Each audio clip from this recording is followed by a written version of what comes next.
Hi, good morning. It's Kali here. I just wanted to give you all some updates and tell you thank you so much for all the help so far. I still have quite a ways to go. Today I have some time and it's a beautiful day, so I am going to try to get to the courthouse. I'm following up with the governor and the county and my local commissioners. Here's the thing. Yes, I do have a IRS registered nonprofit. I do not have a 501c3 yet. I've had a few people suggest to me grants, and yes, they would be amazing. But since I started my nonprofit, I have not been able to generate enough money to complete the process of getting a 501c3. If you're not aware, it does cost $600 to do that, and you also have to pay incorporation fees and taxes, so it ends up being about $1,000. Had I been able to get grant money, I could have maybe paid myself through that and continued my mission to help others.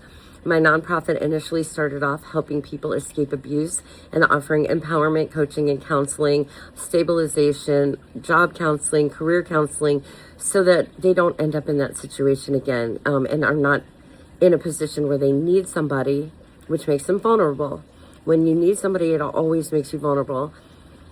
And they can be self-sufficient. So if someone's in their life, it's because they want them and it's an added value, not something that they're depending on and at the whim of anybody else.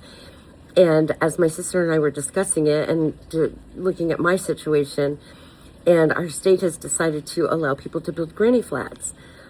Now that's a nice idea, but what if she could just stay in her home? Wouldn't that be much more cost effective? Because it literally, not all families are nice, let's face it. We do know somebody who is living in a ramshackle trailer in the back of her son's house. He travels a lot. The daughter-in-law has been controlling the money and the finances, and she's living in squalor with hardly anything to eat.